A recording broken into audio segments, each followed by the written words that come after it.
Good morning, ladies and gentlemen. So my name is Hussain. It's great to be here. I think I'd like to just explain why I'm here. I'm a custodian of a business which is called the Digital Lighthouse, which is a center of excellence for data, AI, and emerging technology. And I'm based out in the Middle East, and I work for KPMG. Now, as part of my role there, I've been spending a lot of time in Pakistan hunting for excellent talent to support us in the Middle East. And it's through that work, I've had the great pleasure of working here and really getting involved and leveraging the talent in Saudi Arabia. And it's a phenomenal opportunity for us, but everyone else. And that's why I want to talk a bit about intelligent economies and why they're important. So quick show of hands. I just want to check if the room is awake. Who remembers in the room the era of the mobile first economy? Does anybody remember when we were saying mobile first? There's a lot of technologists in the room last night. I know that a lot of you remember this. Good, you remember mobile first. Good. So then after mobile first, does anybody know what came after mobile first? Anybody can guess? We then went to what was called cloud first. Yeah? See, someone's nodding now saying, yeah, I knew that, but didn't want to take the risk. Take the risk next time, right? The next one is what came after cloud first? Digital first, right? So we're kind of transitioning in the digital first arena at the moment. So what do you think is going to come next? This is your cue. AI, the intelligent economy, or what we'd call AI first world. Now, I think it's safe to say, as we transition or evolve through the digital revolution and emerge into what we're calling the information era or the AI first world, that the way that AI is used, it's no longer a tool for innovation for people like me servicing our clients. It's actually now shaping the future of every economy, every regulation, and every society. And there's no question about that. Quick question. Who in the room is using ChatGPT? Guys, come on. Right, so keep your hands up, Right, who in the room is using ChatGPT unashamedly? Good. All right, so who in the room is using ChatGPT every day for everything they do, as if it was their child? Excellent. So guys in the room who've got your hands down, look at the people that are around you that have got their hands up. You need to be like them. There's no question about it. They're getting ahead of you. You want to get into that race. There's no question that AI is shaping the future. The challenge becomes, how do you ensure that you build and develop AI solutions that are responsible, beneficial for everyone, and ensure that they're inclusive? Have you seen these individuals or these characters rubbing shoulders and discussing politics? However, they've been empowered to architect the future societies that we're going to live in, the regulation that we're going to abide by, and the way we're going to see societies evolve. I'm going to go. So we talked about DeepSeek earlier. Does anybody know why DeepSeek was so radical? Let me just tell you for one moment. ChatGPT, work started in ChatGPT in 2018, and it ran up until 2022, mid-2022, when it was released to the public, and when it was made available to everyone. That took nearly 4.5 years, a huge amount of compute, a huge amount of science and engineering to get that done. Now, what John shared with you earlier is at a tenth of the cost, or 1/10 the cost, a lot less compute, a lot less intensity. DeepSeek revolutionized what was thought to be a revolution. Now, we saw that across the economy and the impact that it had.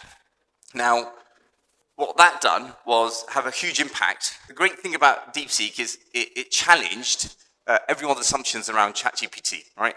And what it done was, the week before DeepSeek was released, what we had was Microsoft and all the big players, NVIDIA, their stock prices rose considerably in the market. The day DeepSeek was released, it challenged all assumptions and all the stock prices dropped. And it allowed people to imagine what the future might look like with technology. DeepSeek was clearly a Sputnik moment, and there's no question about that. Hands up if anybody knows anything about the humanities last exam. Good. So humanities last exam is when 50 institutes came together and designed 2,000 questions on any topic known to man. Now, success or good answers to each of the questions are where original thought or new knowledge is created. Now, historically, ChatGPT or any large language module was not able to answer those questions, or up to about 5 to 10% was the best success rate. However, what we found was February this year, that rose to 27%. So if you look at the rate in which the sophistication of a large language model moved from September last year to February this year, you're talking around about 800% growth.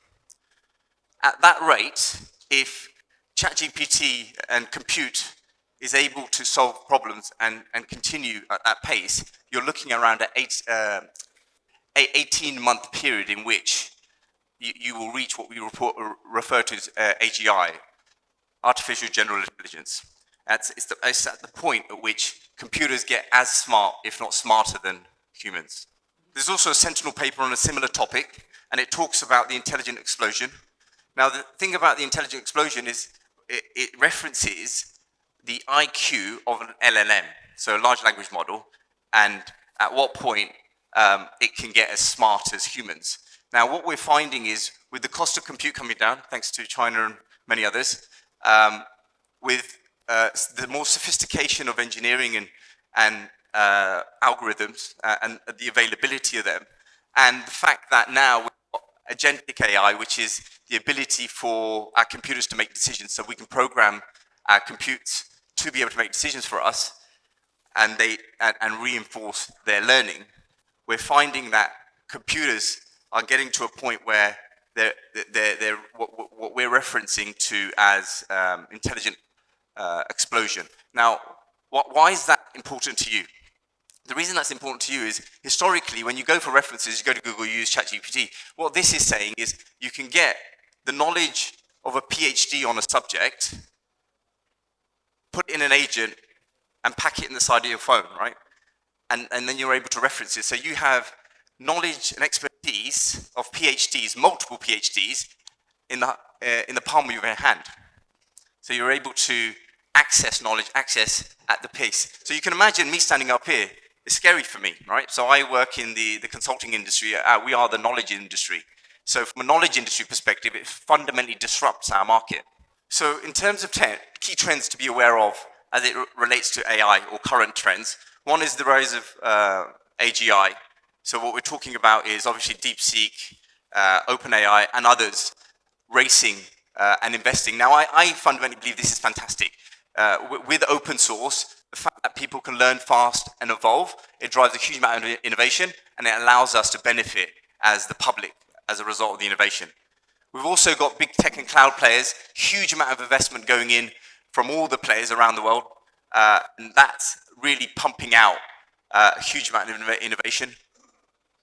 The really shocking thing is multimodal AI. So the ability to use voice, text, and video in everyday workings. Now, the thing I really like about this is when I need to do anything now, I just talk into my phone, and it can build content for me, give me answers to things. I can record stuff, and it will build it into my presentations.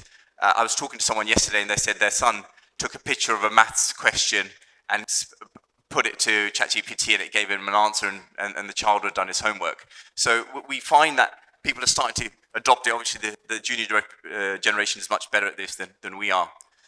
We've also got decision making. So we are becoming more and more comfortable with machines making decisions for us. And then finally, the war between China and the US, which I think from a technology perspective is fantastic for our economy around the world.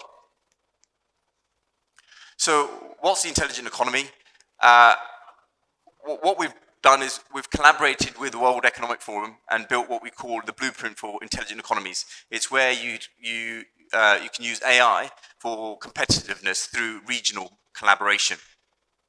A renowned academic, Eric, who studies at the intersection of AI and humans, has been talking for a number of years, specifically around productivity and AI. And he believes that with the widespread of AI, his prediction is we will double productivity in the next 10 years through the use of AI. So what does that mean for us? When we built the blueprint is really a mechanism or a framework for leaders like yourselves. So leaders of organizations, enterprises, leaders of startups, leaders of academia, and enterprises, to really use it as a framework around what are the things that you need to consider when you're building AI into your enterprise and in the economy as large. So you've got 4 kind of core foundation blocks that everybody needs to think about as a leader. The first is really around the infrastructure, and we talked about infrastructure quite a lot, but having the right infrastructure in place is fundamental. Sustainable infrastructure, connectivity, reliability, having high quality, diverse data sets. So having data sets that are of good quality, set up in a way that you're able to use them. The ability to ensure that you build in trust and responsibility in all the work that you do. So the big challenge with AI at the moment is it's a black box exercise. So how do you ensure you build in the right securities, the right principles, the right transparency?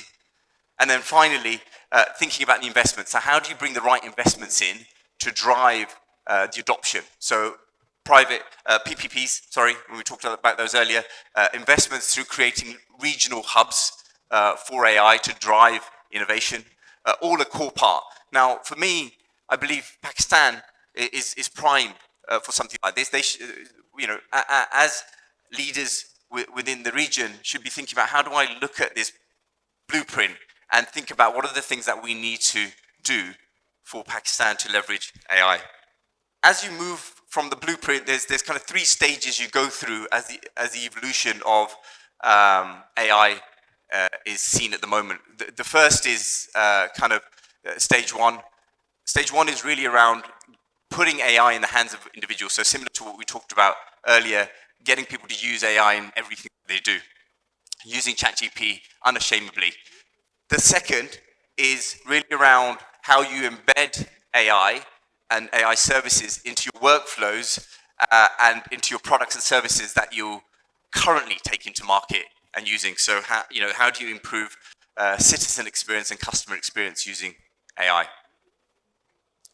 And then finally is starting to think about, if you were to rebuild your organization and you had AI at the center, what would that look like, and how do you do that in a way that's meaningful? So ensuring that when you're building from scratch, it's with AI and infrastructure in mind. So you have enable, embed, evolve. Now, the challenges sometimes we've seen in this is really, one is people understanding the path to value or where the value exists. Once you understand where the value exists, it's aligning all the people and getting them to buy in, creating the trust around how this is going to work, because the challenge you have in big organizations and in nations is getting everyone to work together. And then finally, ensuring that the right data and technology exists. So as you move and you understand the foundations and you understand the phases that you go through, the last thing is around the layers. There's 3 key layers as you think about your organization or any region.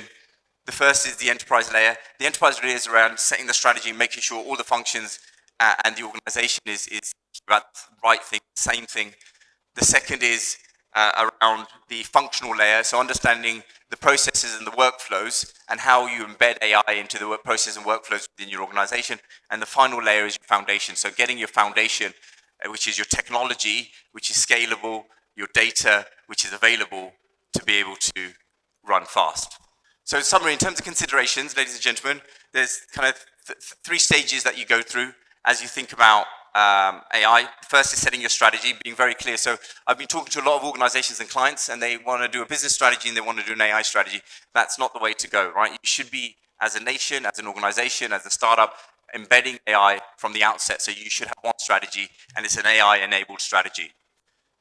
Then you need to be able to build a roadmap which is trusted and ensure that you build trust into it, because the biggest challenge today people have around AI is, where's my data sitting? Is it transparent? What are you going to do with it? So building trust into the system. The final is creating the infrastructure and making the data available. And then finally, the final thing is around building the human potential. So investing in our people to drive or champion the use of technology and AI within the various organizations. So guys, I'm going to speed up very quickly because I've lost a bit of time. So why does this matter for Pakistan? The reason this matters is, at the moment, the way I see it, one is obviously the startup ecosystem is phenomenal here and it's starting to grow, and we need to continue empowering it.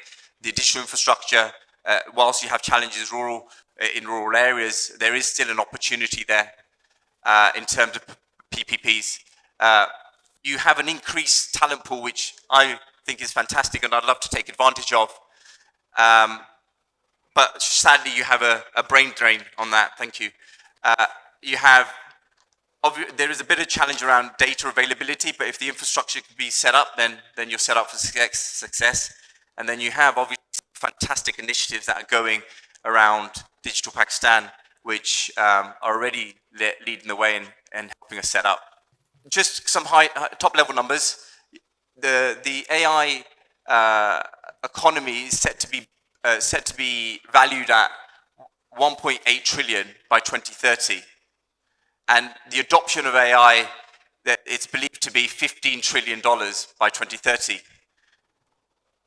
So for Pakistan, it's predicted that there's a 60 billion opportunity specifically around the digital economy, and a 10% potential of GDP increase through the use of AI in creating the economy. So I think there's a huge amount of opportunity, specifically around leveraging the talent that exists here today and using it in the right way, giving them the right infrastructure, giving them the right data, and not just allowing them to I know you can't stop people from leaving, but incentivizing them to stay in one way or another. I'm not going to talk about the industries because everybody in the room will understand that the industries that exist all have a benefit or will benefit hugely from the AI or the generative AI revolution. I think the important thing is you have a great foundation that's been built with NADRA, the fintech ecosystem, and the government digital services. How do you now bolster on top of that infrastructure and continue building and creating opportunities for the people, and specifically for the enterprises and startups to thrive? The clear opportunity here is how do you make it easy for people to adopt AI? And I think there's a kind of a short, medium, and long-term view that we should have. The first is, in medium term, it's about laying the foundations in the first couple of years. It's around setting the regulation and the ease around data.